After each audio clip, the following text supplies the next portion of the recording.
we have a chance to try to extend our season record to 12 games. And that's important for us, and that's the only thing that's really pretty much on my mind. And I think that speaks for the masses when I say that. The defense is playing great. The special teams getting great field position. The offense is winning. The point of attack. We found ways to win. You can't get to there until you take care of what's next. I want to be number one. Do you think you are the best? Right now, at the time in life and where I'm playing at, yes. I'll tell you who's the best. C3's the best, baby. It's the C3 Carolina Panthers podcast. It's Tuesday night, folks. 9 p.m. We're live here chopping up the latest Panthers news and opinions from the fan perspective. We do it each and every week. Been doing it for a while, like 6 seasons, I believe. And I'm here tonight with Cody Lashney, the YouTube chant. Joe should be joining us soon. Cody, how you doing tonight, my man? Tony, I'm doing wonderful. And the night that I'm on the C3 podcast is a wonderful night, man. I'm ready to hammer it up. Fantastic. Tonight's show, guys, is Starving Time. The NFL eating itself. 18.20. We've got a fun show tonight. We've got Marnie Schneider, who's the author of Football Freddie and Fumble the Dog, Gameday in the Carolinas, joining us in a little while. Also, we've got at the Mad Fanatic, the founder of the Broncos gang, who CJ Anderson likes his stuff on Twitter. He's going to be joining us to talk about his little video. What we're going to be doing is, guys, we're going to be engaging in the chat room. We've got the Cat Calls line coming up as well. You can follow us at cat_chronicles on Twitter. Go ahead and subscribe to the podcast on YouTube. And if you're listening later on iTunes, Stitcher, TuneIn Radio, wherever you get your podcast, leave a review. And, we have a campaign that is to grow one follower, one fan at a time. We're just friends having fun. So just share the show with one friend. That's all you got to do. One Panther friend that that likes football, the Carolina Panthers. Share the link to the show. Tell them what's up, and they'll have a blast with us. All right, let's jump in tonight, guys. We've got Marnie Schneider here. Welcome to the C3 podcast, Marnie. Oh, thanks for having me, guys. I'm a huge fan of yours. Good work. Well, thank you for joining us tonight. We had you on. We're having you on because you are you're introducing a children's book about football, about having a good time and going to see the Carolina Panthers. The title is Football Freddie and Fumble the Dog, Gameday in the Carolinas. Marnie, tell us a little bit about this work, because I have 3 kids. So I love books. I'm a teacher. This is what I do. I love to read. I'm a big supporter of all this. So this is perfect for me. Big deal. This is actually huge news for us. Well, thank you. Wow, Tony, that's great. First of all, bravo to you on having 3 children, you and your family, and also being a teacher. That's incredible. And I love teachers that, obviously I have 3 children also, and I'm so thankful to have had some great teachers in my life. So Football Freddie and Fumble the Dog, Gameday in the Carolinas, takes the reader and also whoever is being read to on a really wonderful tour through the Carolinas. You get to see all the great sites, stopping, through South Carolina and North Carolina. And then you end up at the stadium to cheer on the Panthers. So I'm really proud of it. And, I grew up going to a lot of football games, Tony. So this was my way of giving back to the great football fans all over. And in particular, the Panthers. We're going to ask you a little bit about your football past because it is interesting. But what I'm interested in is this book here, because one of the things that's great about it is that, to me, there are a multitude. You got layers to what you're trying to accomplish in this book. Is obviously you're interested in football. Obviously, and one of the things that I think is that's great is Freddie is a female football fan going to the football game. You're interweaving this 2 states and this historical concept there. So you're hitting a lot of angles, and then you even pay a lot of homage to Fort Bragg and the military in this book. So, I mean, you have touched on a ton of themes that parents want to talk to their kids about. Well, thank you very much for noticing all of that. Yeah, it's really important for me. You know, I love football, and I think that it's really important when young girls and women can speak sports, is kind of what I say. And I do a lot of public speaking about the virtues of speaking sports. So it was, you know, a great opportunity for me to be able to blend all the things that really matter. Certainly the military, the first responders, policemen, firemen. We, you know, definitely are very grateful to, you know, to have military and have amazing first responders at our disposal. And I wanted kids to understand that they're really important, and then also get an opportunity to learn about the Carolinas. And this is something for fans everywhere. If you know, a lot of times there's Panther fans that aren't just living in the Carolinas. So it's a great thing to send to a family member that may have lived here, maybe somebody overseas, somewhere else. So that was really one of the other reasons for me to really get an opportunity to write this book and to, you know, be able to share it with everybody. You know, Cody is a huge Clemson Tiger fan, and I know that you mentioned a couple of stops throughout the Carolinas.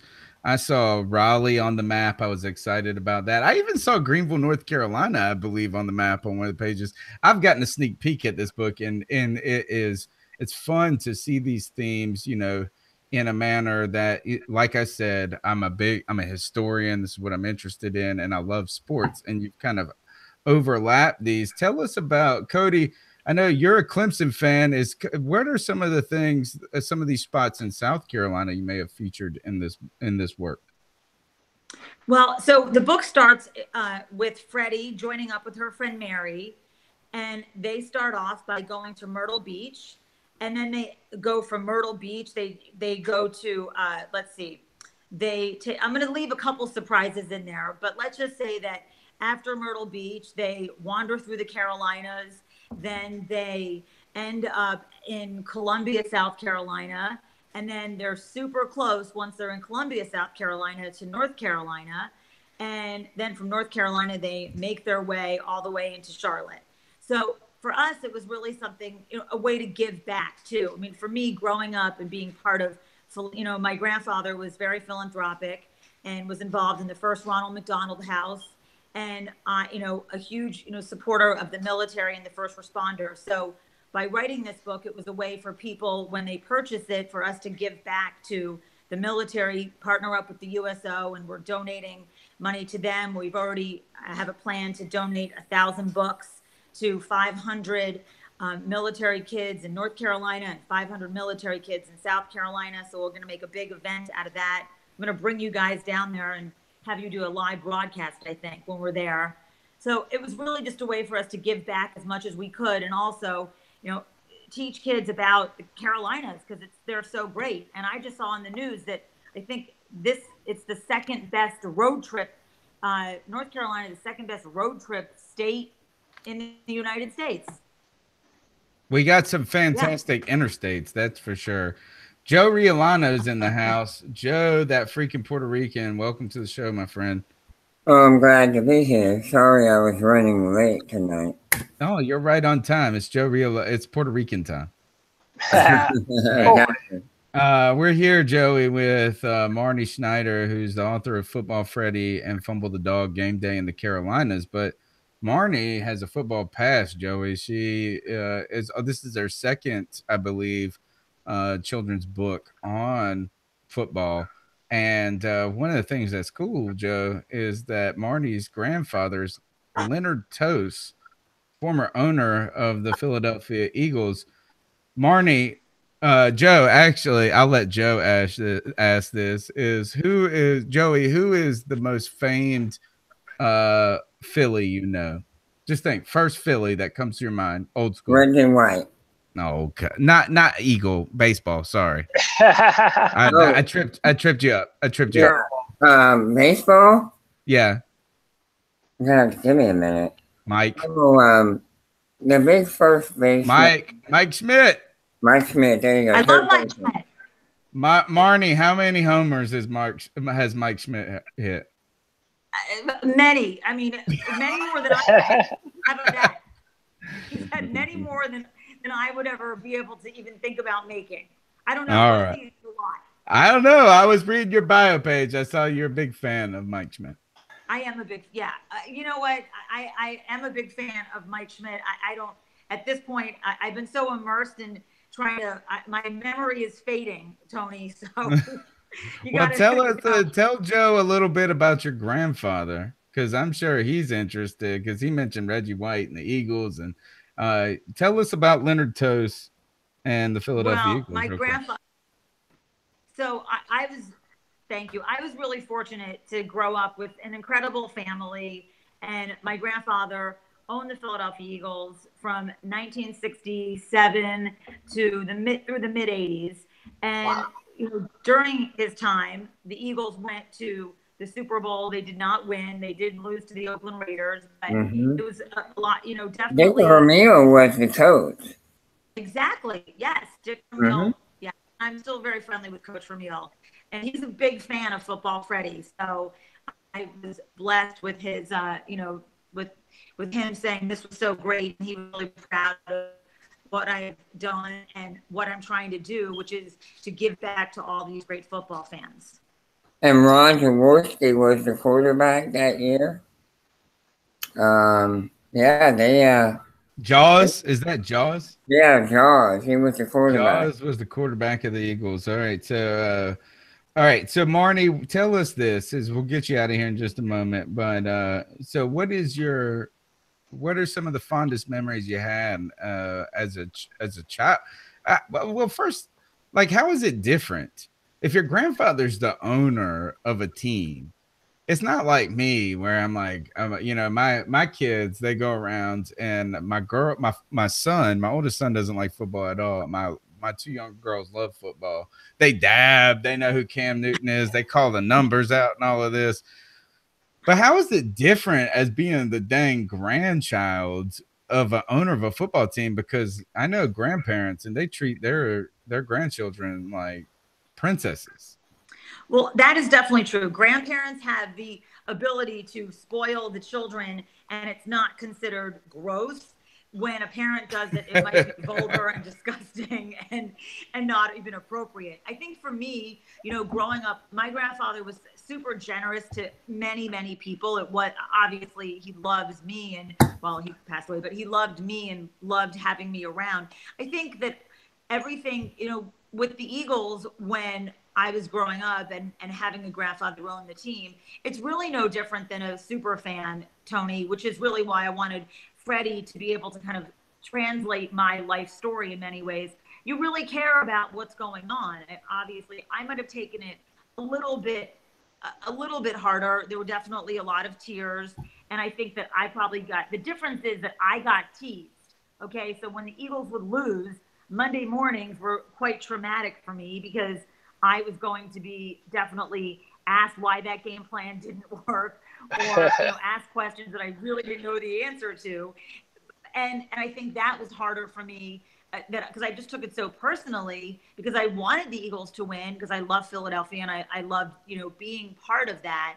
And I think as I grew up and as I matured, what I realized was that, you know, football is great because it gives, you know, everybody an opportunity to show up and to watch live sports is really such a great gift, whether you're watching it at the stadium, whether you're watching it with a group of friends. It really brings people together. And that to me is ultimately my goal with, you know, Football Freddie and Fumble the Dog Game Day, that to bring families together through reading, through having a knowledge and a group fandom of the team that maybe their dad supports and maybe their mother's another fan of another team. So this way it was things that to me was the reason why I wanted to write a bunch of books about all these great football cities that we have. Well, I'll tell you one thing. And I happen to live in the Carolinas, so it was really important for me that I made this book, you know, as great as it possibly could be. We took a lot of extra time, I would say, making sure that there were things that were deliberately added so that we really covered, you know, all the territories. Well, I'll tell you one thing about this show is that we enjoy that fan-friendly, just that banter of what football can do for friends. We like to think of this show as this, is that if you're listening to this podcast, we want you to feel like you're riding in the car with us to a football game and we're just chopping up some football stuff. So I tell you, when you talk about having football bring people together, honor those types of things, it's very important to us here at the C3 Carolina Panthers podcast, because Joe and I go back to when I was 16 years old. And what has kept us not what has kept us together as friends, like our thing is our friendship depends on it, but football has been something we can pair it to breaking bread, something that we can do that kind of that keeps us in touch, that keeps us asking about each other's families, that keeps us thinking about this.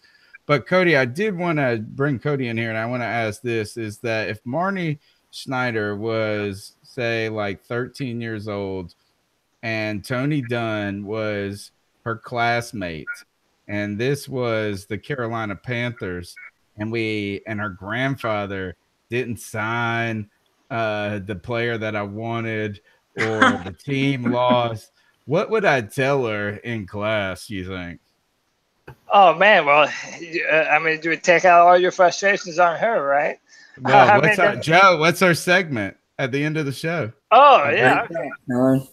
I tell her to ice up. Is that poor Marnie over there taking heat for the game plan when she's 9 years old and then kindergarten, in first grade, and the teacher's over there going, "Why'd you run the read option so much?" If Cam, I'll tell you what happened. Actually, I do have a story similar to that. In the late 70s, I was very young. The Eagles were in the playoffs against the Atlanta Falcons, and the Eagles kicker was injured. So this was, back in the old days, we only had, one guy. Maybe that was it. Now you have a couple of backups. So the Eagles could have won the game, won the wild card. There was 3 seconds left. No kicker. Kicker was injured. So the punter tried to kick a field goal. Okay. I mean, it's not high school football. I mean, this is NFL. Of course, he shanked it. I mean, tears for days. I got back to school right after that. And, of course, was absolutely, tortured and humiliated about, Dick Vermeil deciding that the punter would be a good option to try to kick the field goal to win the game. So that definitely has stuck with me for a very long time. You got Ray Finkled, laces out. So then I kind of think it's only fair to ask, Ms. Marnie, what were your feelings about the end results of Super Bowl 52? Well, you know what? I had just come out with a book. So here's, I had just come out with a book, Football, Freddie, and Fumble the Dog, Game Day in Philadelphia, and the Eagles won the Super Bowl. So all I'm going to say is that when the Panthers win the Super Bowl this year, we're all going to go to Vegas, I think, because clearly I might have really good instincts as to which team to write about, and then they're headed to the Super Bowl. But I actually think the Panthers have a really good shot this year. Well, I hope so, because I put something like $25 on them or $30 on them to win the Super Bowl this year. My friend went to Vegas. I asked her to put it, and I was thinking about this today, Joe. Like, I was like, where the hell is that ticket at? And I showed it on the podcast, so it's got to be in this room somewhere. I'm worried about it. But all right, Marnie, tell them when does the book officially come out and where can they get it at? Well, okay, thank you very much. So, by the way, Tony, and I've said this to you, we're going to make it an arrangement so that when we find out what, how many of your listeners are, and your watchers and your podcast fans purchase Football Freddie and Fumble the Dog, Game Day in the Carolinas, that we're going to make sure that we get you guys some kickback from that. Because, well, you can go ahead and just donate all of that to the USO or whatever, because I am not really interested. I mean, I am interested in money. I am interested in that, but I am to the point. This podcast is purely for fun and enjoyment. So you take that money, and thank you though. Okay, but you donate it. That is okay. So that being said, the book is actually going to be available towards the end of July, early August. If your viewers want to go and pre-order it, if they go to Football Freddie and Fumble the Dog, Gameday in the Carolinas, .com or footballfreddy.com, actually. I think it's just or footballfreddy.com. They can pre-order the book. They can also go to mascot.com, which is the publishing company. And I believe they can also go on Amazon. So there's many different ways to go ahead and pre-order Football Freddie and Fumble the Dog, Gameday in the Carolinas. Well, Yeah, fantastic. so thank you. Thank you so much for joining the C3 podcast. Marnie, we'll be looking forward to the debut of this book, and we'll talk to you in the future. When the Panthers win the Super Bowl, you have to come back on because you're the good luck charm, I think. Amen to that. Amen to that. Thank you, guys. That was great. Thank you so much. No problem. All right, let's get into some Carolina Panthers football talk, guys. We've talked kids' games and kids' books. And you know what? That's like I feel like my whole life with 3 kids is like it's all of it. That's fun to me. I love that aspect. Obviously literacy and all that jazz. But I also love football. Let's talk about it. What the hell is there to talk about? There is absolutely nothing to talk about right now, and that is a fantastic thing. Nobody's hurt. Nobody's in and getting arrested. There's no problems going on. This is officially the deepest depths of the I'm knocking on wood. Yes, he is. This is the depth of this is the deepest part of the off season in truly the off season, Joey. Yeah, this is the what did I call it the other day? This is like the calm before the storm. Yeah. Everybody's on desert and nobody's doing anything. Hopefully nobody's doing anything dangerous like playing basketball or anything that could just surfing or anything crazy like that. Says this is DJ Moore signed his deal, got fully guaranteed deal. How do you get? I mean, didn't he just get the deal that the CBA allowed? Well, no, he got. I think he got the maximum he could from being the 24th pick. Okay. Well, what do you get less than that? Well, J-Dub is saying that pick number 22, which I don't know who that is off the top of my head, got fully guaranteed money, and DJ got no guaranteed money. Oh, that is what he said. Yeah, he said number 22 pick got fully guaranteed deal, and DJ got no guarantee. Yeah, so that kind of tells me that DJ is saying, man, I'm looking to put up or shut up. Or, I mean, I really don't know because, I mean, it took him a long time to sign. And I don't know what the points of contention were. I have no idea what went into that, but that is sort of strange for him to have none guaranteed to him at all. I do think it is extra incentive for him, though. He, he's shown at least some financial savvy or acumen or at least focus. He has his own shirts. Yeah, he went ahead and he saw what those people did with the Run Christian McCaffrey shirts last year. And I think, good for them. I think Rowan Ryan did that. Yeah. Sure. But good for you. I mean, I'm big. If you can make money selling t-shirts on the internet, God bless you. You're the shit. So I'm not going to be upset with you because that's a tough market right there. Okay. But I mean, he went right after it, right? He went and he said, this is going to be mine. I mean, I don't know. I mean, obviously he's not disinterested in the financial side of football, nor should he be, right? I don't know. I mean, I just wonder, where is that latitude though? I didn't realize you had, I thought that basically first round picks got this in this deal, this second round picks got this, blah blah blah. I mean, I assume there is sort of some leeway. I mean, I remember 2 years ago, Joey Bosa, I believe he was the number 3 pick, and there was a lot of different talks about his guaranteed money, what he Yeah. was or wasn't going to make, and he ended up sitting out. I think he even missed the first 1 or 2 games of the season. But the Chargers are notorious for not, giving players guaranteed money. Young players, yeah. Yeah, so I didn't.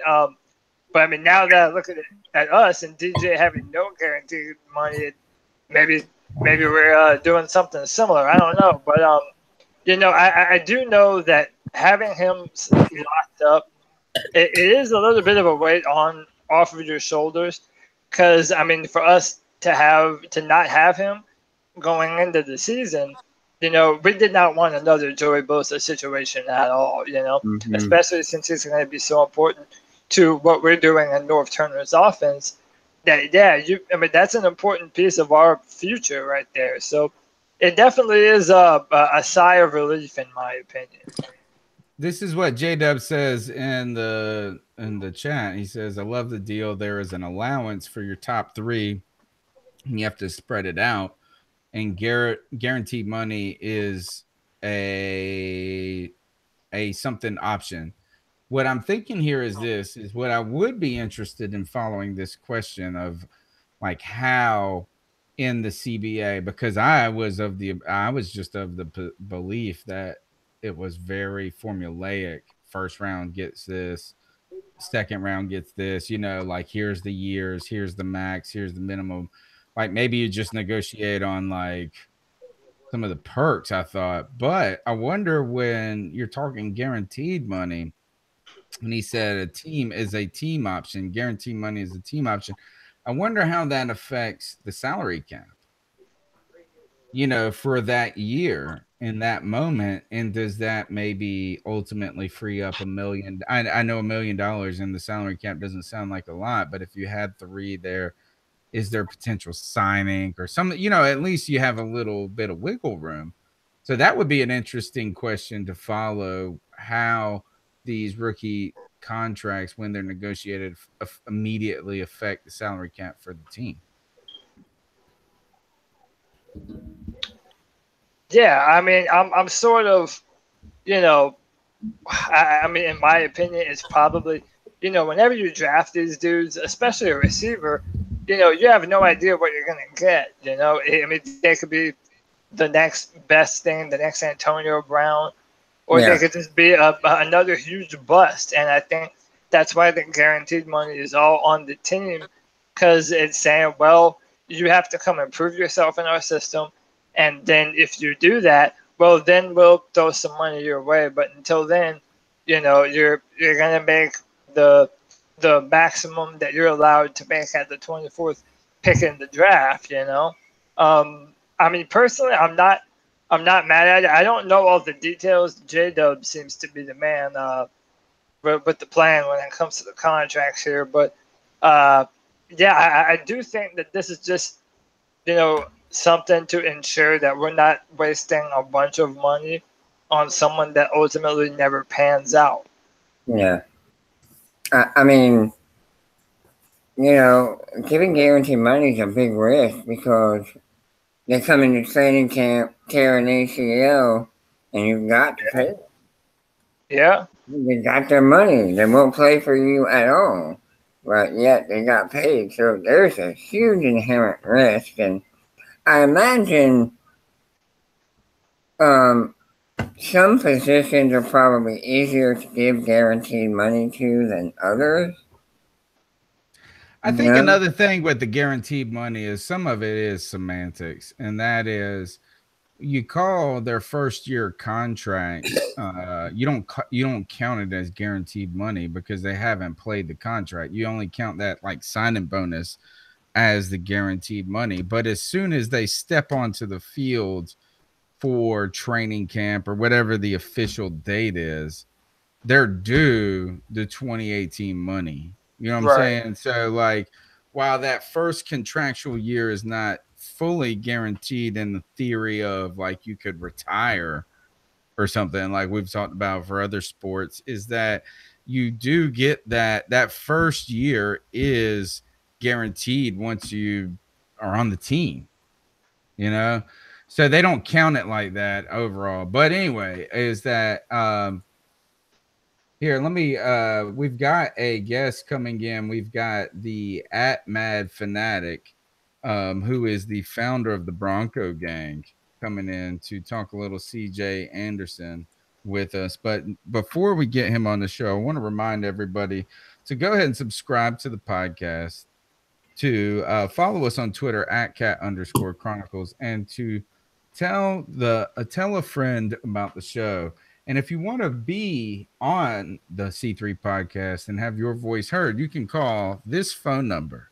That's right. It's the Cat Calls line, 252-228-5098. That's right. We're going old school.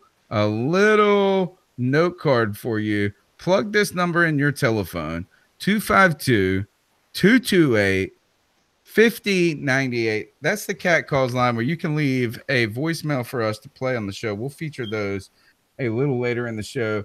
We hopefully are going to get Mad Fanatic on the show here to talk about CJ Anderson. And guys, I was thinking about this, is that right now, in so many ways, we've been talking about this off season. Right now, it is the actually, what we should talk about is why we're having the show called The Show. And that is the NFL is eating itself. What they're talking about right now is even NFL.com is searching for things to talk about. They're making fun of themselves when they write articles that say this: NFL trope season is here, the finest in recycled themes, by Dan Hanzus, who then tells us all of the recycled things. Here are the storylines that we're about to check out. Aging veteran X has never felt better physically or mentally. Braggy player X changes diet to make you feel bad about yourself. Draft bust X looks like he's ready to turn the corner. Player X, so he goes on, player X ahead of schedule in ACL recovery. So he goes on, and I think that Cam Newton may have been in here. Yeah, this is the one that they highlighted for Cam Newton. Established franchise quarterback will be something totally different now. And they put a picture of Cam up there. Talk about Norv Turner, Cam Newton. Guys, why I named the show Eating Ourselves, the NFL Starving Time, even they are dying for these storylines, guys. And they're making fun of themselves. Is it that bad, Cody, right now? Yeah, it's bad, dude. It's bad. By the way, Dan Hanzus, the dude that wrote that, him and Dave Damashek, who is hilarious. In my opinion, he's like the best writer that the NFL Network has. They do a podcast together, and they're hilarious. So it doesn't shock me that they're the ones putting that out, because they generally have a comedy bent that I find refreshing. But yeah, man. I mean, every year, man, we're talking about, is Tampa finally gonna turn it around and live up to all of their expensive purchases in the offseason and all these Greg Robinson. I think I saw this today. Greg Robinson signed. Is he going to turn it around? That type of thing. Top tier former second round pick, bust in Detroit, signs with a different team. So, there are those trope lines. It's actually a kind of an interesting story. You should go watch. You should go read it. It is called NFL Trope Season is Here, the finest in recycled themes, by Dan Hanzus. But guys, what we have now is we've got our second guest of the evening at the Mad Fanatic on Twitter. He is the founder of the Broncos gang, which is a fan club that is in many ways similar to the Roaring Riot, right? Is that we riot here, they gang up over there. Welcome to the C3 podcast, man. What up, man? How you doing? We're doing good. We brought you on the show tonight because, well, first, we don't really like the Denver Broncos. We like the Panthers. We have no problem with you guys. Yeah, man, but sure you do, man.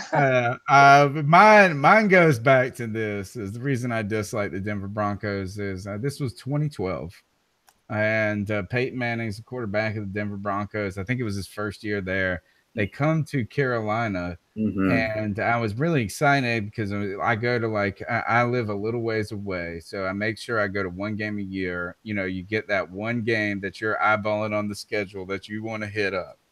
And then if you get other games in there, they're bonuses. So I said, this is that Peyton Manning's coming here. I got to go see Peyton Manning. You know, Cam Newton's coming off his rookie year.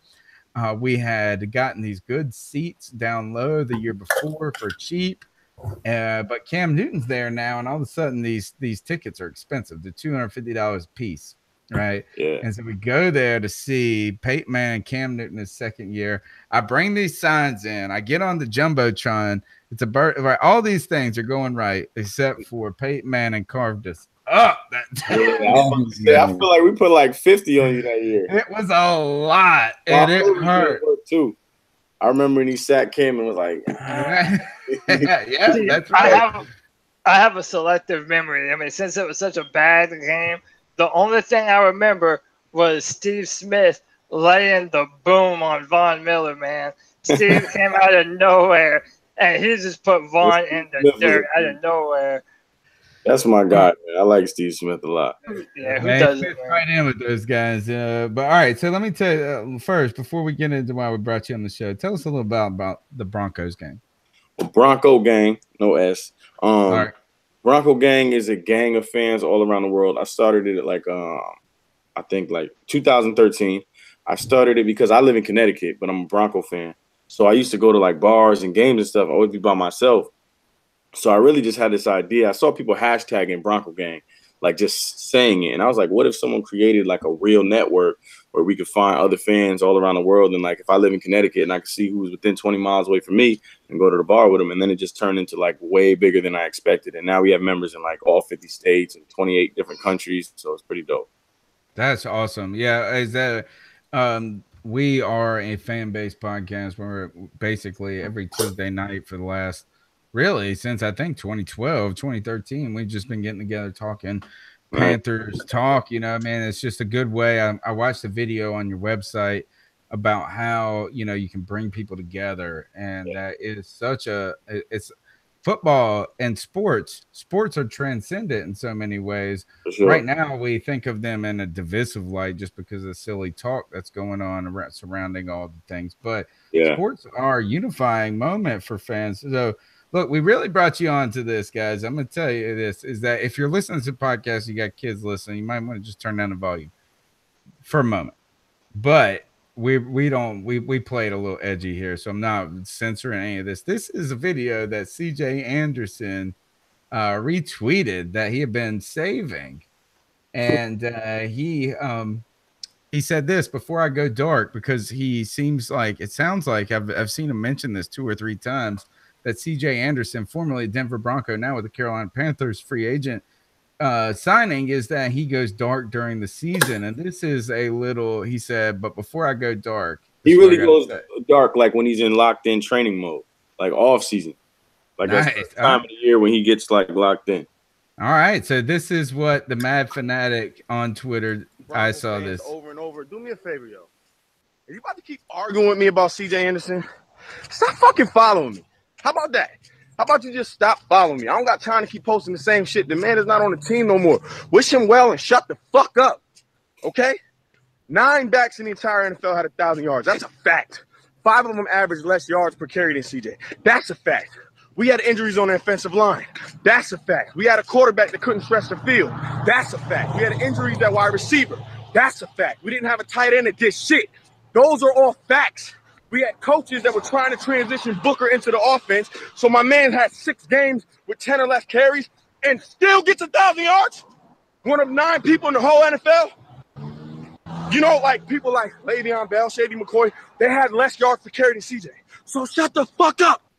So tell us what was the impetus for this? You don't understand, man. For some reason, I think it was the Peyton Manning era. It brought in a lot of these half-ass fans. I'm embarrassed or even part of my fan base fans, and they don't know the game like that.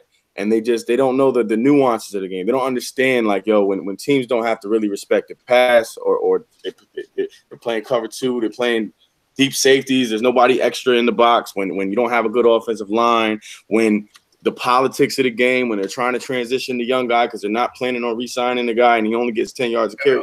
They don't know little things like that, and they say, you know what, he's a volume back anyway. Like, his whole game, his nickname has been Bam Bam since he was a kid. So his whole thing, if you really look at his season as it progresses, as a game progresses, late in the fourth quarter, you remember that game in overtime against the Pats? You know what I mean? Yeah. Like, it's late in the game where you're just tired of trying to tackle this bowling ball because he wears you down, and then finally you give up. You know what I mean? His nickname was Bam Bam. He just bam, bam, bam, bam, bam, until you're like, all right, fuck it. So if you only give him 10 carries, that bam, bam is not happening. But every game where he had over 20 carries a game, the Broncos won. Every single game, right? So you're saying 6 games. He had 6 games with under 10 carries? 10 or less carries. And still had 1,000 yards. Averaged more yards per carry than 5 of the people who had more yards than him. And only 9 people hit 1,000. Right? He was top 5 in the league in yards after contact. It's like the things he does, people look for the flash. They look for, he's not running a 4-3. You know what I'm saying? Or 12 touchdowns. 12 touchdowns. Yeah, the fantasy something like that. Fantasy point, the eye popping, like, oh, he's super fast or whatever. But it's like, that's not what makes a running back. Not in the NFL. You know what I mean? So when I see a dude that I'm like, yo, there's no way the Broncos win Super Bowl 50 without him. He ran over Luke Kuechly. You remember that. You know what I mean? He got the selective memory. He might not remember. I remember it. You know what I mean? I remember that whole season. I remember all those moments he gave us. And to see fans be so disrespectful after he's already gone, it's like, come on, man. I'm not going to sit here and let you keep talking about my boy like that. Not only is he a good dude, like, in the community, he's really a good dude. You know what I mean? But, like, he did his job. He had his best year after they paid him and they didn't honor his contract. And it's like, yo, he deserves his money. And it's a damn shame that Bronco fans are disrespecting him like that. And honestly, I think he's going to have a hell of a year with you guys. I could see him being like Stewart was with you guys. You know what I mean? I really think he's in a great situation right now, back with Ron Rivera and the Cal connection there and stuff like that. And Cam could use a run game. I would love to play you guys again. Man, dude, he is what we need right now, man. We cannot have Cam holding the ball that long. We have to be able to run the football if our passing is ever going to be worth a damn. You know, and C.J. Anderson fits that perfect. And I was wondering if you could talk about one of the stats I read is C.J. Anderson in pass protection. Best in the league. Homie's lights out, dude. Homie. Yeah. Focus ranks him the #1 in pass protection in the whole entire NFL. And then, like, a team with a slightly suspect offensive line like us, it's like, you getting rid of such an asset. Like, I'm still upset. You know what I mean? I'm hoping that we'll be okay. But, like, I know we lost an asset. I was going to wear my Broncos Christmas hat to this because I feel like we just gave you a gift for no reason. And I'm like, I get it. You want, like, he's a fiscally responsible. He doesn't value running backs. The NFL traditionally doesn't really like that anymore. But that man has so much heart. And like I said, it's the little things. When the rest of the team was giving up, he's still willing to put his body on the line to block. You know what I mean? One of the things with Jonathan Stewart that a lot of people, well, man, obviously we go back with Jonathan Stewart since we drafted him, and we saw his best moments. We've been through the injury time, so everybody's got kind of mixed feelings with Jonathan Stewart. There's some other things going on there, but one of the things that Jonathan Stewart did great later in his career is that the offensive line didn't open up a lot.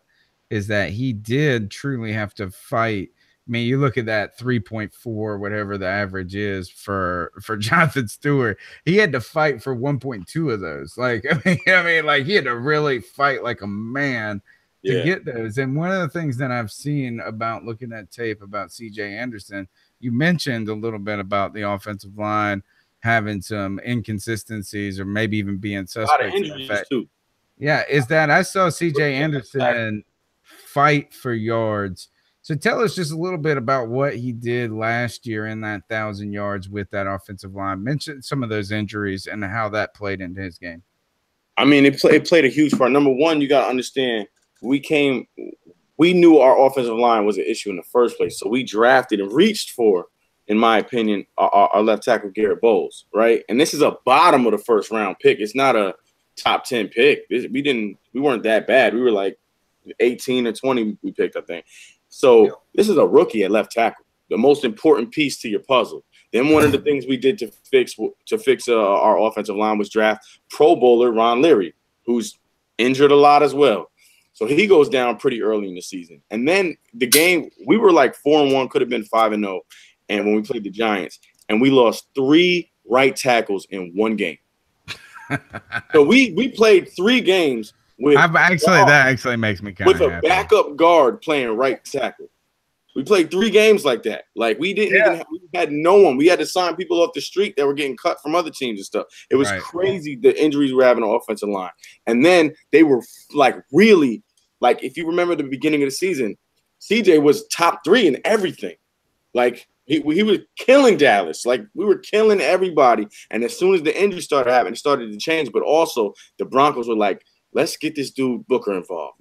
They were slowly trying to take the carries out of CJ's hand. And like I said, when you do that to a volume back, it's all downhill from there. But when we lost those 3 right tackles, we went on a 9-game losing streak. 2016 for us, man. Same thing happened. Offensive line got shredded, and everything goes to hell, man. And in that same game, the same Giants game, Emmanuel Sanders tweaked his ankle, was out for about 4 or 5 weeks. So then on Demarius, who also got hurt in that game as well, but he just kept playing. Like he wasn't 100%, but he kept playing. So we had no tight end for like the last 3 years. You know what I mean? You guys got Holston, you got Christian McCaffrey. I feel like he's not going to be seeing the kind of attention he saw when he was with the Broncos. Yeah, one of the cool things about CJ too is he's been in the league since 2013, but he's never. Last year was the first year he had over 200 carries. Yeah, year before in 2014 he had is that kind of breakout year. This was the year that in 2015 I drafted him in fantasy football and first round, and then I was like, oh. Yeah, got hurt week 1. But yeah, exactly. So, but I mean, if you look at this, is that he's had some remarkable production, and that was coming off of ACL without a ton of. He doesn't have a lot of miles on those tires in some ways. Joey, how do you see? Go jump in there, Joey. Tell us what you see, but what you want to know about CJ and how you see him fitting in. One thing I noticed when I was looking at his career stats was he's not really taken a ton of carries. Right. His carry number was relatively low when looking at how long he's played. So I feel like he does have a lot of tread on his tires because he's not been a 400 carry back for 5 years. What's crazy about this is you look at his yards per attempt is that he had 1,000 yards last year, but it was his lowest yards per attempt as well. Right, exactly. So I mean, is that like what you talk about? Bam, bam, get him get Bam Bam a little bit there. Ball, man. If he gets his volume, if he gets to really get the ball and keep going, I'm telling you, 4th quarter people quit. He's like big, like he seems little. He looks like who was that cat that used to play for the Jaguars that went to Maurice Jones-Drew. Maurice Jones-Drew. That's what he kind of reminds me of. Very similar. Yep, very similar. And the thing too, I can give you a little inside information. The thing is, early in his career, as far as the health issues, like in the NFL, like people invest in their body, taking care of their body, right? So he's playing on an undrafted rookie contract. As soon as he got some money, one of the first things he invested in was the hyperbaric chambers or whatever, like the thing to help you recover. That's what he got right before this year, coming off of ACL, and then he's healthy all 16 games. You know what I mean? It's like he invested in his body. He doesn't smoke. He doesn't drink. He doesn't party like that. You know what I mean? This is like you're getting a great dude, yo.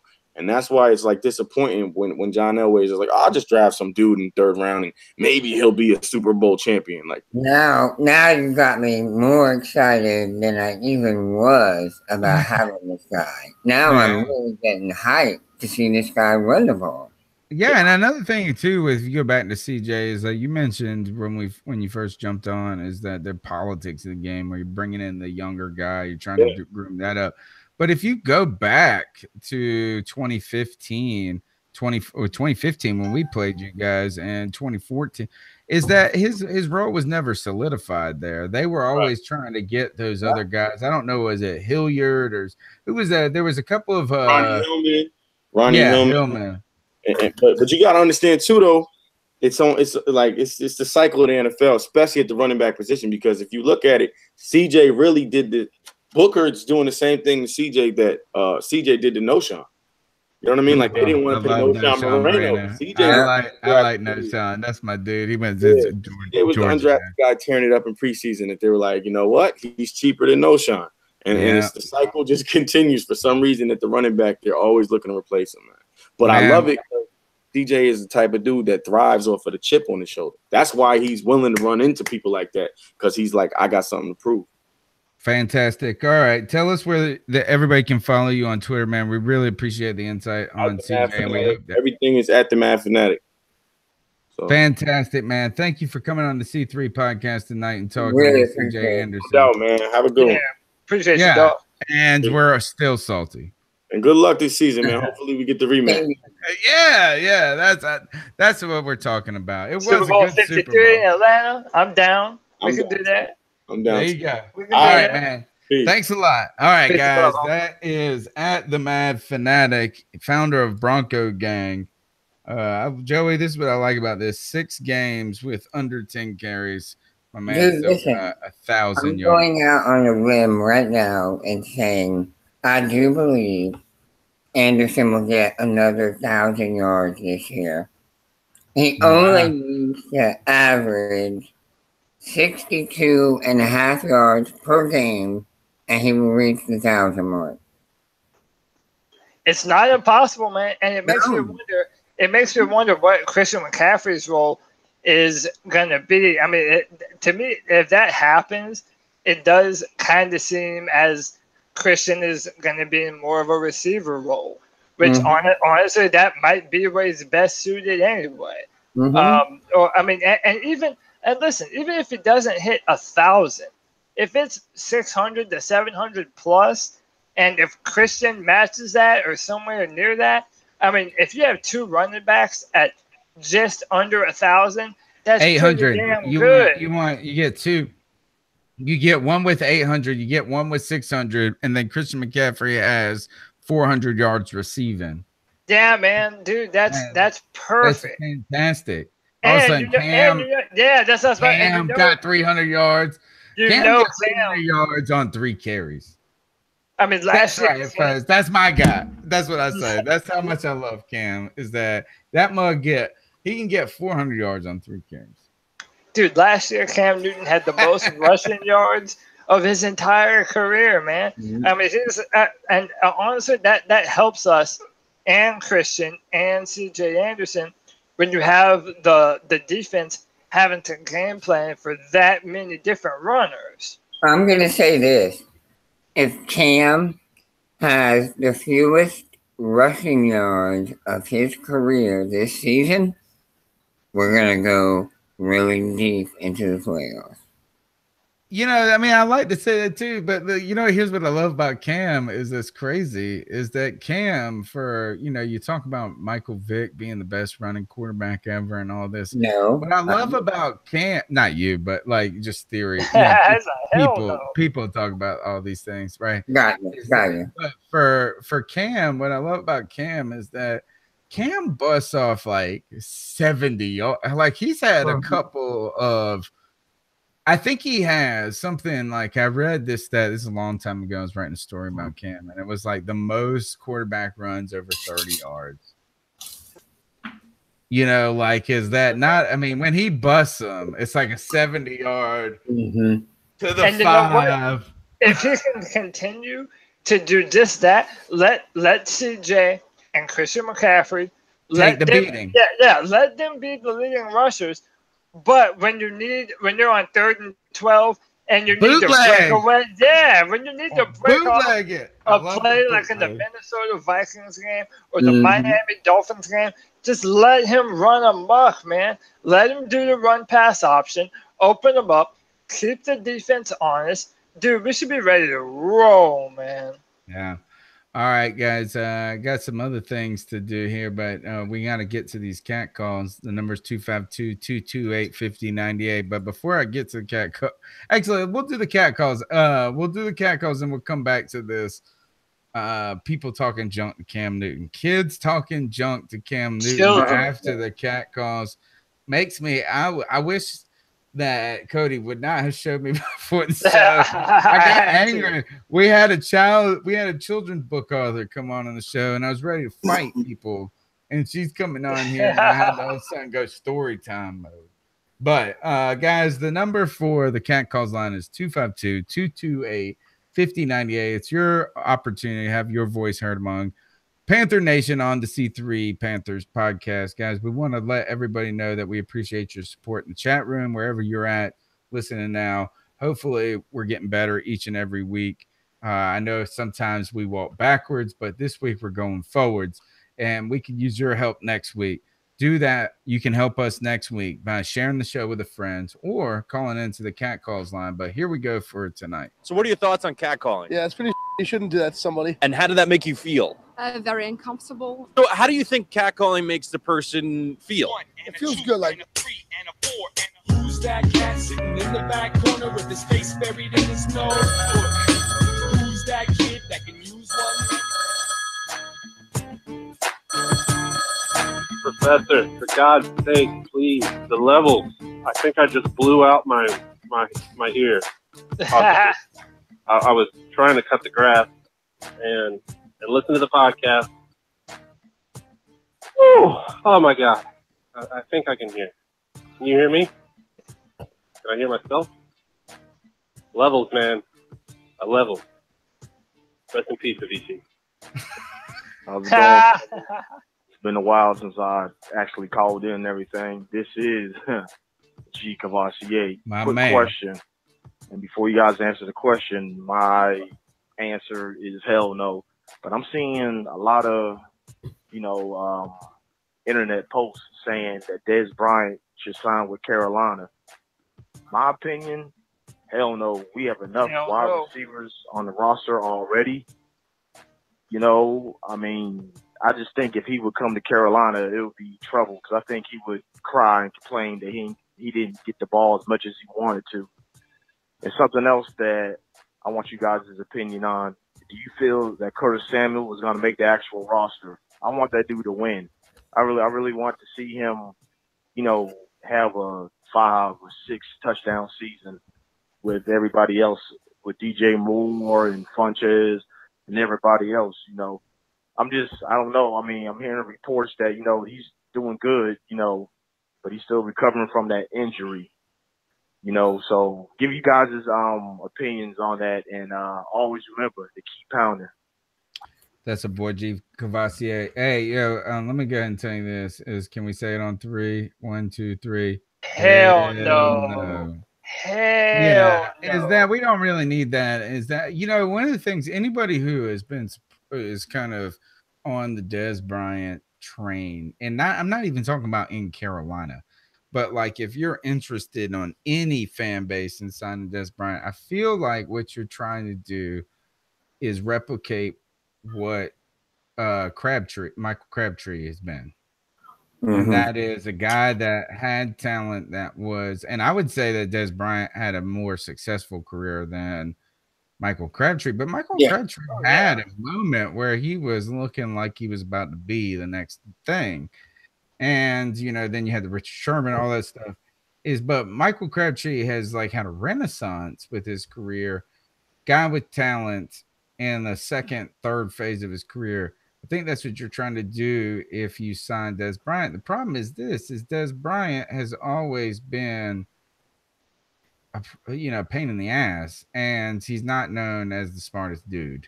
And I don't know what Michael Crabtree's intelligence is, But I just feel like it's just kind of faddish to want to recreate Michael Crabtree right now. That's what I just think. That's that you just had that ice cream a couple of weeks ago, and you're hoping that this tastes like that. Joe, you want to go first? No, go ahead. So listen, I don't know if anybody watches the Amazon Prime show. I just All did. In? Yeah, all or nothing. Well, Yeah, there was a moment in the middle of the season.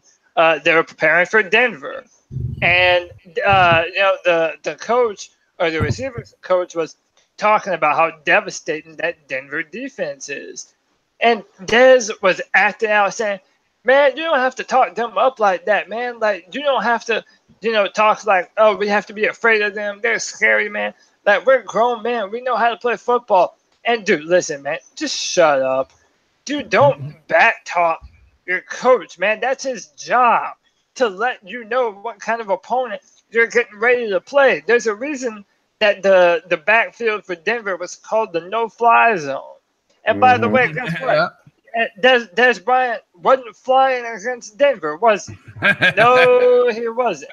And I mentioned a while ago, like receiver, the position has that tendency to be the diva position, So now you're hearing that, which is perfect for us.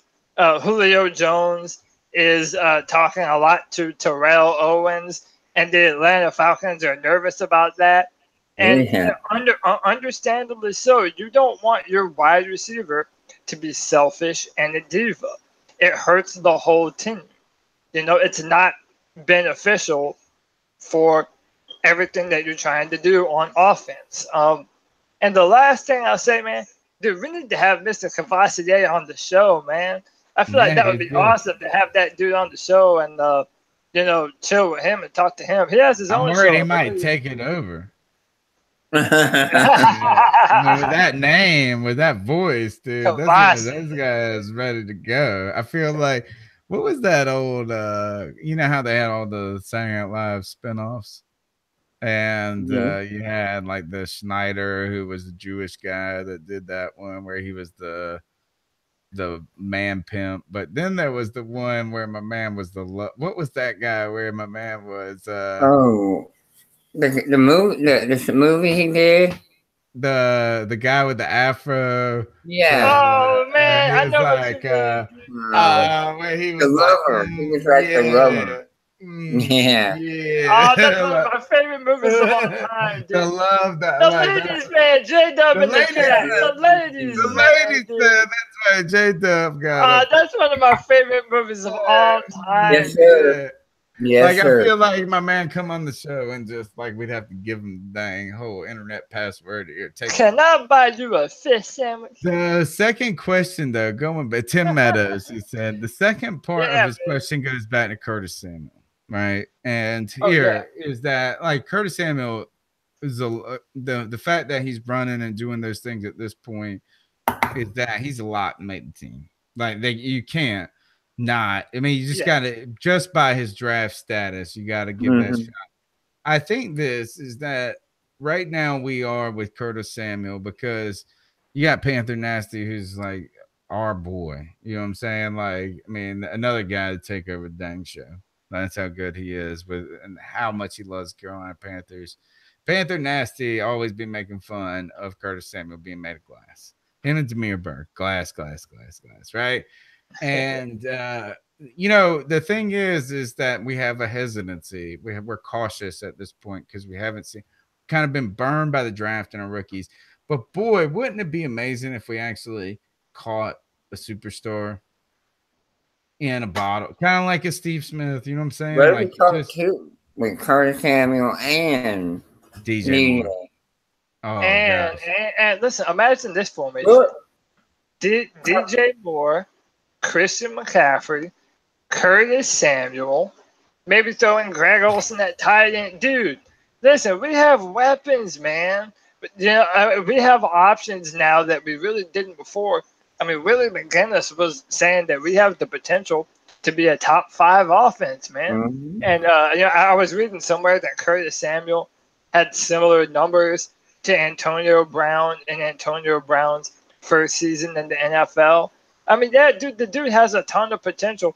He ran a 4.31, dude. He still might be the fastest guy on the team right now, you know? So, yeah, let him have his opportunity to be healthy and have a full season under his belt, under the offense. Man, I believe that, you know, that could be our own version of maybe a Tyreek Hill like the Chiefs have, man. He was really starting to get a hold of the offense, I think. Yeah. It was really starting to come clear to him when he got hurt. Because you were starting to see him show up in the stat sheet. Yeah, man. And he was really, I think, coming on, dude. Against Miami, too, man. He was starting to ball. And then that one play in the end zone, dude, and the season's over. That's it. I mean, the thing too is what can Norv do with now? We got hyped about CJ tonight, right? Then you add in DJ Moore, who better be pretty damn solid. You know what I mean? Bill Voth makes it seem like he is as advertised. You know, that he's not like Antonio Brown yet, but that he is the real deal. Like, he's good. And he's only a rookie, and he's good. Well, he better be. He better be, because the hype is there.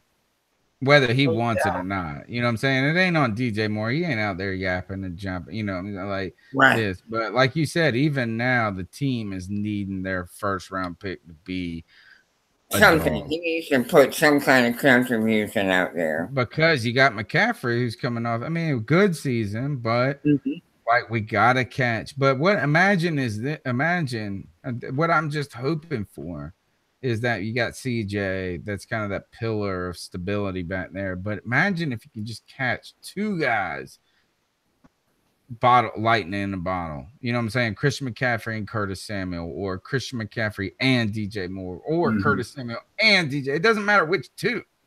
You just get two guys that blew it up. It would just be refreshing for us. And remember, Devin Funchess is in a contract year, man. Yeah, Funchess can ball. Devin Funchess can play. The problem is that if you want him to be Calvin Johnson, you're just going to be damn disappointed at this point. Oh, yeah, no doubt. I think he can be a perfect number 2. I think this is that the problem with the Panthers is they haven't had guys that had that excelled at any one thing, but they all kind of did the same things pretty well.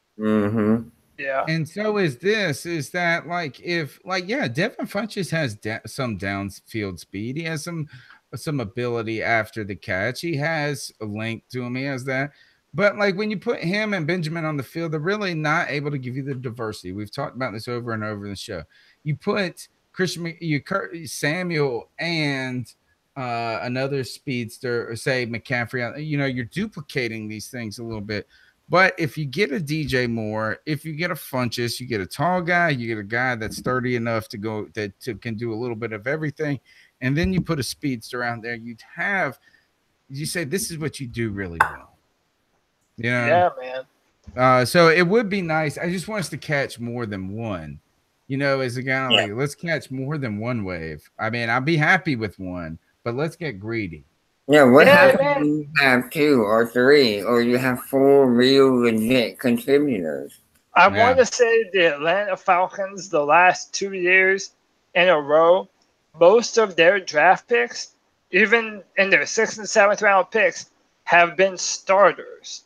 I mean, ideally, you want to draft a starter in every round. You even want some free agents to play in the season, you know? I mean, we need Ian Thomas. We need Ian Thomas to be a starter. Absolutely, man. Listen, those 2 tight end sets in Cam's rookie season with Jeremy Shockey out there and Greg Olsen, I mean, he excelled in that, man. So if you put Ian Thomas has a lot more potential than Ed Dixon ever did. So, the only thing I will say is that there are a lot of mouths to be fed. Jerry's Wright is here now, and Torrey Smith is here now. But if everyone can be a team player and just do their job every play and do what's best for the team, and get Cam some separation on those routes, we're fine, dude. We're living. Yeah, it's gonna be all about the offensive line. Here, we got one more cat call tonight. I'll let y'all later. What up, C3 Podcast? It's your boy J-Dub. Hey, Dub. I'm just getting sick of hearing about TD talking about coming around again, trying to Brett Favre us. So in my opinion, I think I would rather have Peppers come back for another year than I would TD, because I think Peppers would take a more reasonable stand with money, and I think he's better suited to be a rotational player. But I was wondering your guys' opinion on who would you rather have going forward, Peppers or TD, following after this year, of course. And then my other question would be, out of all we have a left guard, it looks like Amini's going to start for the camp. I think everyone's kind of overreacting that just means he's the starter. He's just going to start at camp. Everything changes when the pads come on. True. And we haven't seen Searles with us with pads on, and Bowden really hasn't played left guard with pads on. So I think everyone needs to calm down with that a little bit. But the big argument, I think, is more who's going to be our starting corners, because I think we all can agree Bradbury's in, but beyond that, it is wide open. I love you guys to death, and keep pounding. All right, fantastic call. J-Dub brought that heat, man. He did. You know, I have a lot of strong feelings on all these subjects. Yeah, me too. We'll start with Peppers versus TD. This is, but probably will be if I'm glad Mel's not here tonight. Why is that? Because Mel's still a sourpuss about how things ended with Julius Peppers the first time. I don't blame him. He's not like unforgiving, as in he doesn't like him now, but you know, he was like, I'm good on that because of those things. But Peppers is my boy. And I'm going to tell you this, is that Peppers at every point of his career has been better than Thomas Davis. And I mean, like, that's a silly comparison to make, is like, who's better, Thomas Davis or Peppers? They play different positions, this and that, and this and that. But yeah, I guess my answer to his question is this, is that my answer is always Julius Peppers, period, for any question that is positive. But when it comes to Thomas Davis, I think the factor that you're talking about is that Julius Peppers could rotate in, he could do some things, or he could just be there, right? Thomas Davis, you know, I mean, you got to wonder at some point, it really all depends on Shaq Thompson. I mean, it really has. I mean, we know Thomas Davis is a great football player when he's healthy and does all these things, but also, isn't this question more dictated by how Shaq Thompson performs in these first 4 games and going forward in this season? Yeah, we got to wait and see. You're absolutely right. I mean, see, this is the deal, man. You know, Luke and Thomas, dude, that's peanut butter and jelly, man.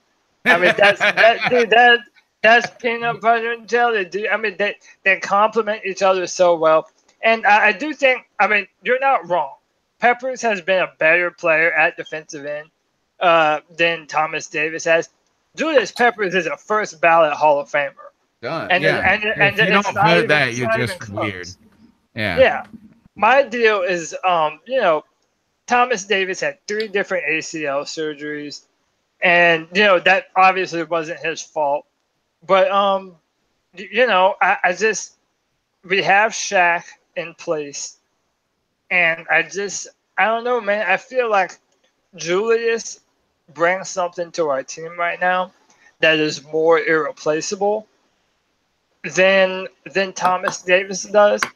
But on the other hand, man, Thomas Davis is the embodiment of pounding.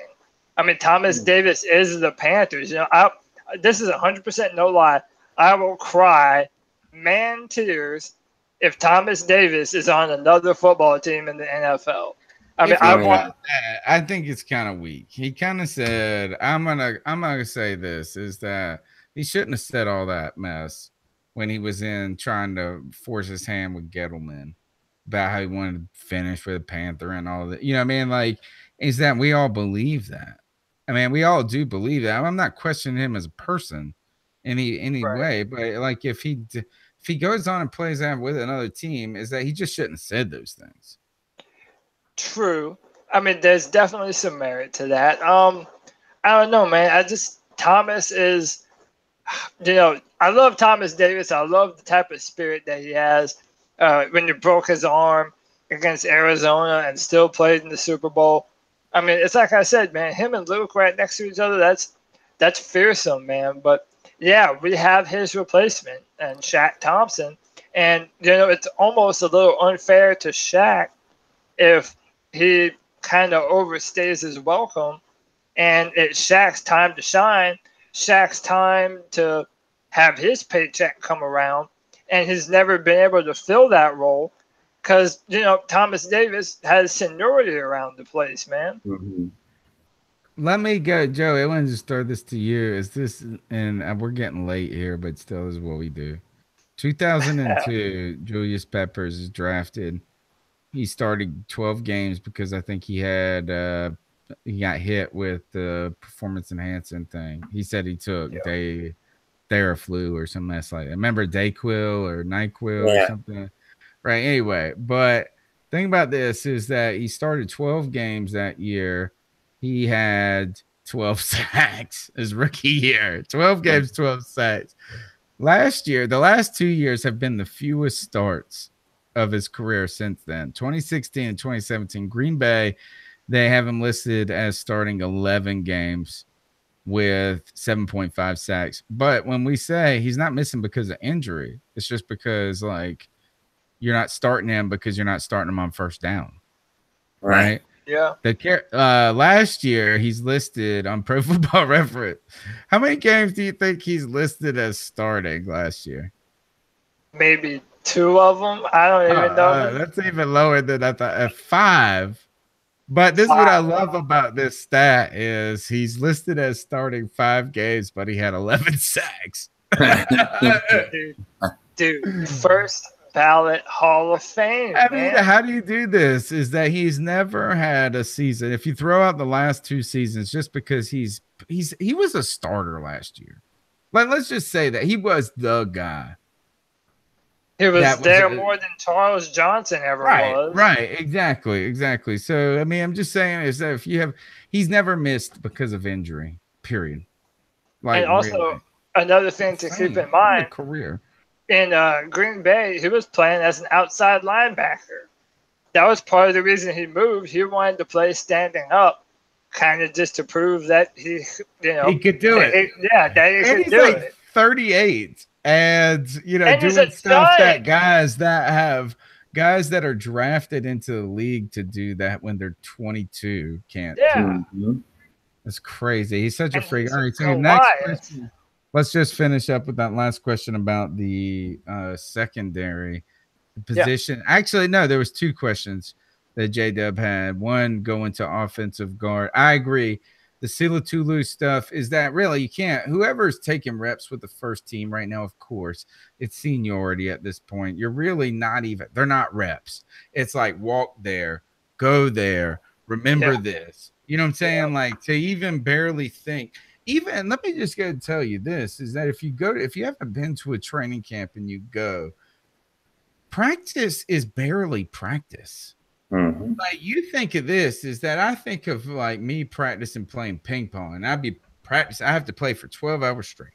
Ping pong, back end. Nope, these guys are like this. We got an hour and a half to practice 90 people, and then they'll be like this. We're running this one route. You run it one time. You run it one time. Got it? Yep. Got it? You don't got it? Cut. Like, I mean, it's not practice. Calling it practice is being so generous. I mean, like, I feel like this is it's just like these guys just know how to do it. Right. They're professionals. Yeah. And they don't even practice. It's like, it's just like we're going to run a couple of things for the fans. That's it. This is for the fans. I mean, we're talking about practice. Exactly. We're talking about practice. And so we go to Silatulu is that I don't think he, as we've talked over and over on this show, is that he doesn't project to a guard very well. No. And then on top of that, we're dying to see Moten and the Searles. I think is that when you see Mike Adams practicing with the first team, when you see Seymour practicing with the first team, when you see see Latulu practicing with the first team. I think that they're barely practicing. They barely practice when they really practice. So we will see. And then really, what may determine is who's healthy at that point. True. And, I was, to Ron Rivera's credit, he's pretty much said as much that they're putting in Silatolu right now. But the job is up for whoever the best man is. Right now, my money is on Taylor Moton. I mean, maybe I'm hoping, maybe that's sort of pie in the sky right now. But I watched his sophomore highlights in college, and he played the guard position, and he played very well. In fact, they were surprised on draft day when they said that he was a tackle when they read his name. He projects more to a guard, so I'm hopeful that Taylor wins that job. J-Dub says his money's on Larson. I'd like to see Moton there. He kind of reminds me of Otah a little bit. Larson's not a bad pick. I feel like Moton has a little Otah look to him. Yeah, maybe a little bit of a higher ceiling, in my opinion. I mean, Jeff Otah was Otah was a badass, man, when he was helping all that, and he was a guard to the T. Like, nobody ever tried to make him a tackle, and that was smart. But I'm just saying this is that, like, when you look at them, they're big and long. Otah was a long dude. You know what I'm saying? He was long, big fella. But all right. And then other than that, too, you're going back Seymour. Man, you got Cockrell, you got Seymour, and then you're hoping about Jackson. I think they're going to go is that the Carolina Panthers have been, it's weak sauce in my opinion, but what they've done is it's been by committee. Yeah, man. James Bradbury's a starter. He's going to be a starter unless he gets hurt. And they're going to, the other position group is by committee. All right, last topic, guys, is that this was added late in that it was sent to me via Cody right before the show. I take all the blame. And this would get you riled up. Let me see if I can get a little of this here and see if you guys can hear this. This is from at Brandon Perna on Twitter. This kid will be a great sports journalist one day, asking Cam if he called Von Miller on Father's Day. These are tough questions we must be asking to get truth in sports journalism. Here is the video. Von Miller, happy Father's Day. Here, hold up. Oh, he wants a fruity. Hey. Did you tell Von Miller happy Father's Day? Cam gets in his face. Cam got mad. What you say? What you say? I was gonna fight him. Look, now he's laughing. Can we take a picture? Don't scare you. You tell Von Miller happy Father's Day. Hey, I'm a color Von. Why you get scared? Why you back up? Wait, you should. Right? My voice is you won't look too close. Oh, yeah, I can get money.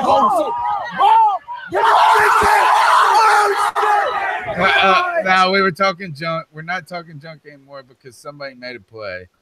All right, Cody. These kids are shining. Cam did not his own event. Jerks. This is what happens when where was this event at? It was probably in Atlanta. No, this is what happens when we tell parents it's not okay to spank the hell out of their children, man. This is exactly what it is. Teach your damn kids some manners, man. They're at a Cam Newton 7-on-7 event, and they're going to act like a little brat. And then at the end, say, oh, I would have fought him. Yeah, man, you would have fought 6'5", 255-pound Cam Newton. Yeah, you probably wouldn't have. Kudos to Cam. I mean, I tell you who would fight him. Who's that? You might be looking at him. I think is that. Did you see Cam? Cam got mad. Cam got mad. He got up in that kid's face, and then he realized, he was like, "Wait a minute." Yeah, whoa. Right. I make a whole lot of money. Yeah, his instinct was this: "Is you mother." Right. Right. And then I mean, obviously, Cam Newton's worth $100 million or more, or whatever it is. You know what I mean? Like, so you don't have. And then you saw he went over there and he's like laughing and smiling. Maybe I don't know. We can dissect Cam Newton all day. And you know, first I like a little fire. Hell yeah. Second is that I got more angry than he did watching that video. Same here, man. And third is that I would probably punch that kid in the face. Or like, you know what I'm saying? Like, this is why Cam Newton is Cam Newton. Tony Dunn is Tony Dunn. Because kick him in the chest. My dad always said this: "Is I'm not rich because the good Lord knew that it wouldn't be best for me." You know. And so, Cam Newton, I'm glad you held it together there, but he got up in that kid's face. He was like, "Boy, don't you ever call me." He was mad. He's still mad about Von Miller. And you know the media would use any reason in the world to call Cam Newton, oh, he's not mature. He's not this. Why didn't you walk away from the situation? It's like, listen, man, our quarterback knows what he's doing. That's our quarterback.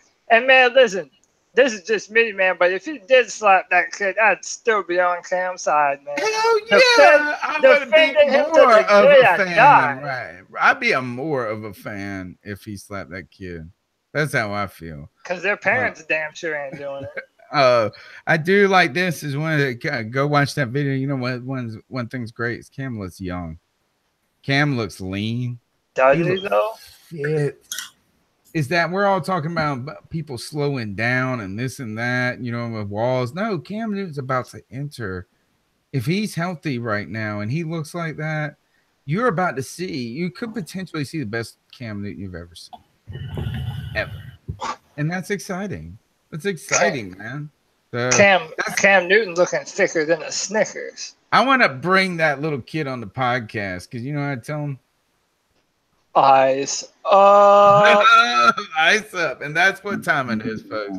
It's the time for us to get out of the show and also to ice the mugs up. And you would think that would be easy fodder right now. This is the time we tell somebody to ice up, to toughen up, to get it together. We thank everybody in the chat room for joining the show tonight. The number for the Cat Calls line is 252-228-5098. You can call and get on next week's show. We appreciate your support. You can continue that support by hitting the subscribe button, sharing the show with a friend. Just tell them one Panther fan about the C3 podcast. We've been doing this since 2012 or 2013, man. Longest running Panthers podcast. We appreciate but only because we love just bantering about football with you guys. And now is the time we tell somebody ice up to get it together, to toughen up. Joey, you got something, buddy, for us tonight? I do. Let me see. There was a art exhibition in Overland Park, Kansas. And that was at the Tomahawk Ridge Community Center. They invited members of the community to come and check out some art by local artists. And they were featuring it in this community center. So families were coming in and, you know, taking pictures with the art and sitting around and talking. And one mother and her husband were talking with some friends. The mother was carrying a baby, like an infant. And meanwhile, her 5-year-old son and his buddy were running rampant through the community center. Well, kids being kids, the 5-year-old son of the woman tried to hug one of the art exhibits. Oh, I saw that. Proceeds to fall on the floor and break. So, I guess, you know, somebody picked it up and took it to the back and tried to fix it, but it wasn't fixable. So a few days after the event, the mom gets a bill for $132,000. The supposed value of the art that was broken. Now, of course, the mom is shocked, to say the least, but they're claiming the mother was negligent by not keeping an eye on her 5-year-old and letting him go over there and hug this exhibit and break this piece of art. Well, I'm icing up the town leadership that had this exhibit on in the first place. I'm icing them up because they should have known children were going to be there, and they should have more adequately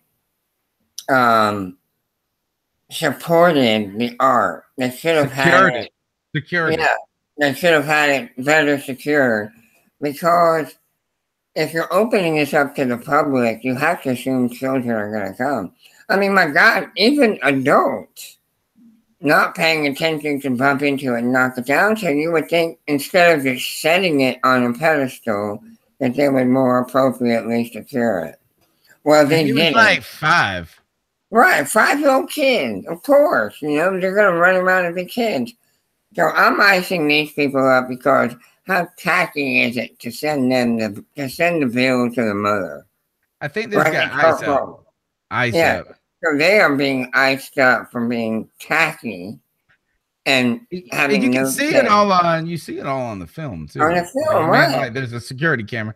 I think at some point, and I know this isn't a good message to send if you're a museum or something like this, but intent has a little to do with that, something in this case. So it's not like you were a thief who broke into the Louvre and were trying to steal something and you smashed something, you know, some precious piece of art. Like you said, this is a kid and it was an accident. Like, you're going to financially ruin this family for the rest of their life because their kid pulled a jerk kid move on top of that.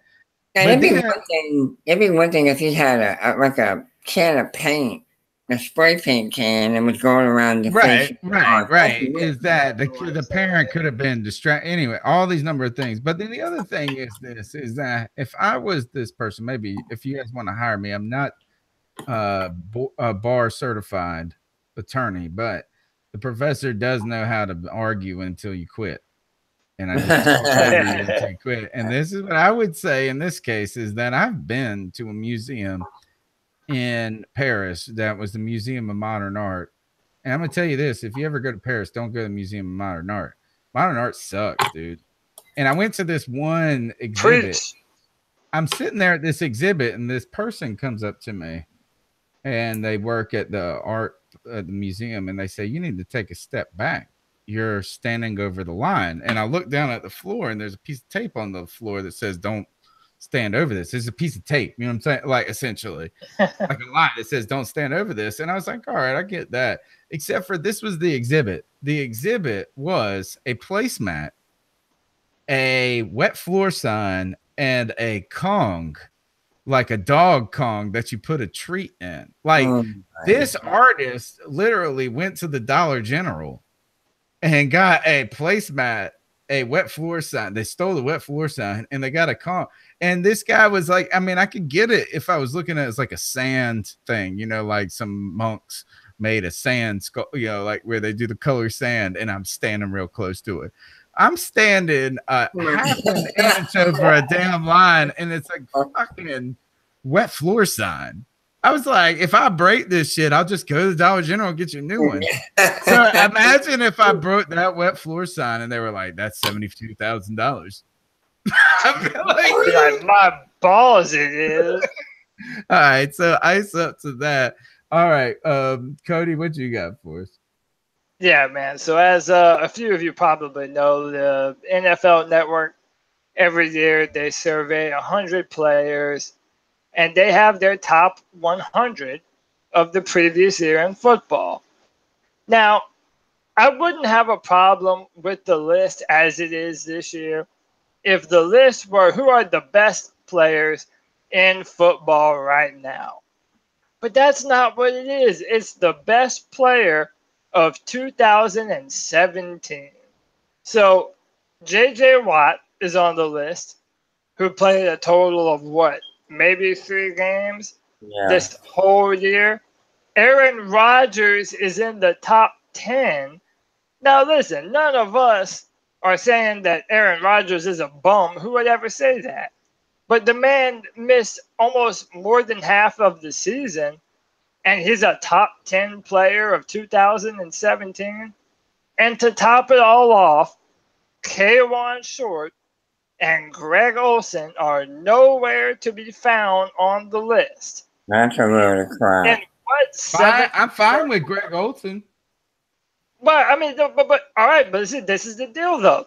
If you're gonna say that this is the best players of last year, and Greg Olsen is not on there, then all right, Aaron Rodgers shouldn't be on there, and J.J. Watt shouldn't be on there, and maybe even Carson. Although Carson played most of the football games, it's still though the logic is so ass backward, man. Yeah. And by the way, this is NFL players that are voting on the list. They know Greg Olsen is one of the best in football. They know that K1 Short is a monster, and they don't give them their just due. Andrew Norwell is nowhere on the list. There's a reason they paid that man all the money in the world to go to Jacksonville. Man, I'm just saying to all these players that are coming up with these rankings on the list, dude, ice up, son. You play. You're supposed to be the authority, man. Ice up. I'm not gonna ice this one up because I feel bad about saying mess about people who died. I just want to mention this story about poor kid. Well, not poor kid. Jordan Easton, 22 years old, reportedly died in August of 2017. But I just saw the story on Fox News United. Man who thought he was wearing a stab-proof vest dies after stabbing himself. What? It said this is that oh gosh, I didn't mean to laugh. While in the kitchen, he took a hold of a knife to demonstrate it was stab-proof, and sadly realized it wasn't the case, the assistant coroner said. So I'm not going to ice that up because that's just dang. I mean, I feel, but I did want to mention that headline because I have it saved here in my notes. I guess I had planned on icing it up. But I am going to ice up this giant boa python. And the 54-year-old lady. Yes. This damn python. What an asshole. Video of that. You saw there's a video. Oh my god! Video. Are you talking about like they had to open the snake up? Yeah. I didn't even. Yeah, there was a video of it on Facebook, and you get to see her come in. Yeah, and the video goes super duper slow, so they're just cutting open the snake, and you have no idea what for, and you see that there's something in there, but it's a drawn out thing. You don't know until you finally see her arms pop out of the snake. And you're like, oh my God, that's a woman in there? Why Tiba, 54, left her home on Mana Island to visit her cornfield Thursday night, according to the Jakarta Post. And when she was a half mile from her house, she was eaten entirely by a python, where they found her whole body intact, essentially, with her clothes still on inside this python. She was dead. Yep. This python. Listen, they said that snake was 23 foot long. That is some shit right there. And snakes can lift up to 1/3 of their body off the ground. So she was walking along, and that snake must have seen her. It stood up like 8 feet tall. Stood up like 8 foot tall. She's 5'2". Right, and she probably didn't even see it. It probably came from behind her and would have grabbed her. That's some like anaconda shit. Like Ice Cube was in that damn movie. By the way, it's literally anaconda shit. It would have gotten her by the back of the neck, and then a python, once they grab you, they curl around you. And they squeeze you. They wait for you to exhale, and every time you exhale, they squeeze tighter, and they keep squeezing tighter until you can't pull any more breath in. And then they eat your freaking Malaysian ass, Muna Island ass in So, her last memories before she died was being grabbed by the snake and being suffocated. How terrifying is that? That's just as bad as being buried alive. Yeah. I mean, that's got to be worse. Well, I don't know. It's got to be worse. What's this? No reason to split hairs here. Ice up, Python. Ice up. Ice up. Next time, why don't you just take a real accomplishment and go after like Shaquille O'Neal? Like, come on, this poor little 5'2" lady. Yeah, that was not a fair fight. Yeah, but think of that snake. It would have been a perfect meal. She's small. He's so big. She would have ate that. Like he ate that, and he's not gonna eat for a month. Exactly. Wow. It's the C3 podcast, brought to you by CarolinaCatChronicles.com. My name's Tony Dunn. They call me the professor. You can follow me on Twitter at cat_chronicles. Please subscribe to the show. Share it with a friend. Cody, thanks for being on the show tonight. Tell us where they can hit you up on Twitter. Yeah, man, at Cody, CODYLAC. Man, I'm always talking Clemson football. I'm always talking Carolina Panthers football. Follow me at twitch.tv/Codais, CODAIS. I've been playing some Fortnite, some State of Decay 2. It's a zombie survival game. It's pretty fun. And I'm kind of doing some IRL stuff, like some chat room type things, kind of just talking and stuff. Yeah, man, come check me out. We'll have fun. Joe Riolano, who would have thought we can go an hour and 40 minutes when there's nothing to talk about? We had 2 guests tonight, but my favorite guest, Joe Riolano. Tell them where they can follow you on Twitter.